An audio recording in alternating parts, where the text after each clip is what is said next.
Olá, o meu nome é Miguel Nicoleles e este é mais um episódio do podcast Diário do Front, um resumo semanal das notícias e dos fatos marcantes da pandemia de Covid-19 no Brasil e no mundo sobre o olhar da ciência.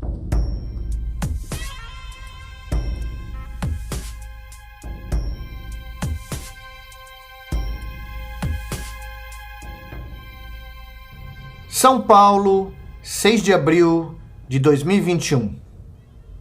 Nesse momento, quando eu começo a gravar o segundo episódio do podcast Diário do Front, o Estado de São Paulo acaba de anunciar mais um recorde de óbitos, chegando à marca trágica de 1.389 fatalidades nas últimas 24 horas aqui em São Paulo.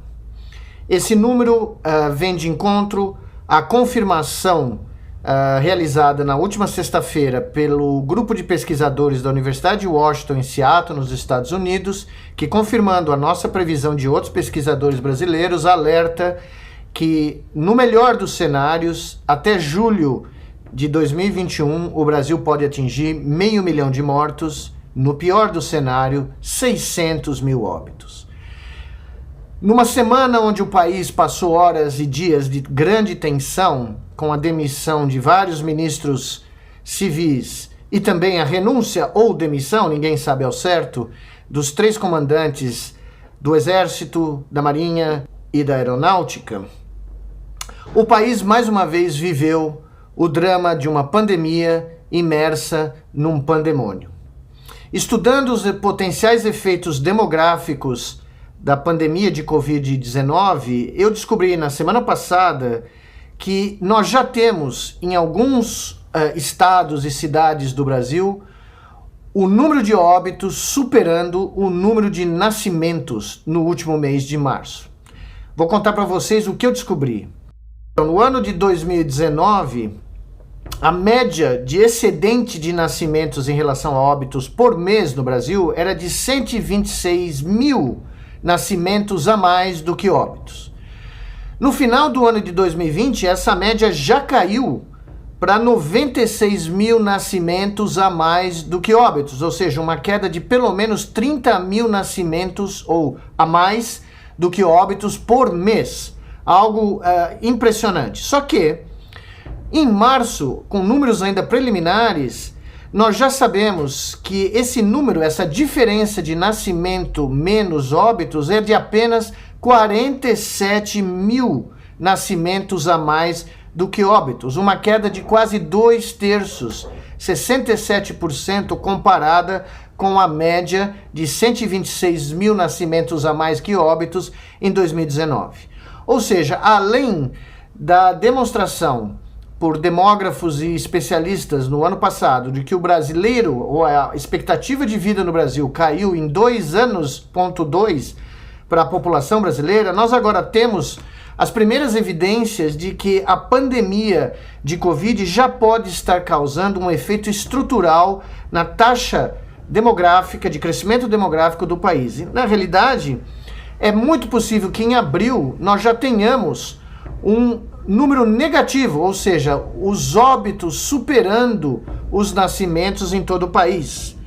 Isso já acontece, por exemplo, no estado do Rio Grande do Sul, que em março teve, até agora, com dados preliminares, 4 mil óbitos a mais do que nascimentos, em Uberlândia e na cidade do Rio de Janeiro. Para vocês terem uma ideia, toda a região sul brasileira já está empatada com os dados de janeiro a março de 2021, em termos de nascimentos menos óbitos. Ou seja, nós estamos começando a verificar efeitos que podem se manifestar décadas depois desta pandemia, em termos de redução da população ativa produtiva e da fração de jovens em relação a idosos no país. E nesse momento, nós paramos e pensamos, como todos vocês, eu penso todas as noites, qual seria o exemplo que nós deveríamos seguir? Eu falo muito do Reino Unido, falo de Israel, falo agora do Chile, né, que precisou entrar em lockdown porque a campanha de vacinação excelente do país não foi suficiente para conter a subida de casos, mas na realidade, o exemplo mais claro do que fazer, de como proceder, usando as 4 palavras-chave que eu tenho usado há semanas, que são basicamente coordenar, isolar, bloquear e vacinar, o exemplo maior de que isso funciona está aqui, dentro do Brasil, dentro de uma instituição conhecida como o Exército Brasileiro. Nós somos da pátria guarda, fiéis soldados, por ela amados. Nas cores de nossa fada, rebelha a glória.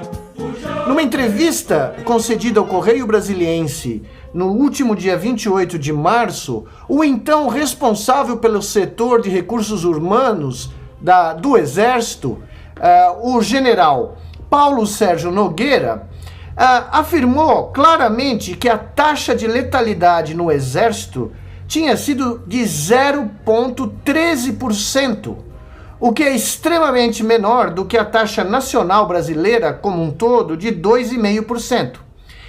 E o general, que era responsável pelo setor de recursos humanos da Força, inclusive em toda a coordenação da área de saúde, novamente o general Paulo Sérgio Nogueira, deu uma entrevista espetacular ao Correio Brasiliense, mostrando que o Exército tomou e fez todas as providências necessárias para que a sua população-alvo, que inclui 700 mil pessoas, entre força ativa de 200 mil e poucos membros e o resto de pensionistas e aposentados, o general mostrou que não faltou oxigênio nos hospitais militares, porque eles pensaram no problema e fizeram toda a logística necessária, construindo usinas de oxigênio, transportando cilindros para os hospitais com problemas.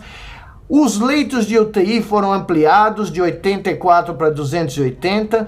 Um lockdown real foi estabelecido pelo general no Exército, foi ordenado, os recrutas ficaram nos quartéis, as pessoas trabalharam em home office para evitar a infecção de mais membros das famílias. Basicamente, tudo aquilo que é preconizado como melhores práticas mundiais em todo o mundo foi feito no Exército Brasileiro, inclusive com a suspensão das cerimônias militares em todo o país. Nós queremos com fervor, a guerra somos causador, porém se a pátria...